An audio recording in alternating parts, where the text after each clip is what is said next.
сызықтар, бейнелер, мына әдемі сөздер жазылып тұр. Танушы Александр Самуэльевич жазады. Бұл сөздердің мағынасы, бұл біздің бұрынғы музей. 99-да Әсем ұстаз, сарайшық деген атау қайдан шықты? Қалай? Осы туралы айтып бересіз бе? Осы Сарайшық қаласына саяхаттап келген ең бірінші саяхатшысы Ибн Батута 1333-34 жылдары Орта Азия бара жатқан жолында Сарайшық қаласына саяхаттап келеді, және де қала туралы ол былай жазған. Сарайджук деген қаланың аты кіші сарай немесе кіші Астана деген мағынаны береді.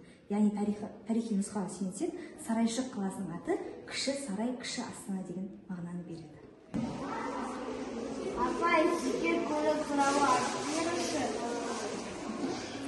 Аңызға сүйенсек, Әз-Жәнібек хан, Алтын Орданың ханы, осы Сарайшықта билік құрған кезінде өзінің бір ханшайым қызына жасанды көл жасатады. Сол жасанды көлге ол келген керуендерден секер сатып алып, секер секіретін болған.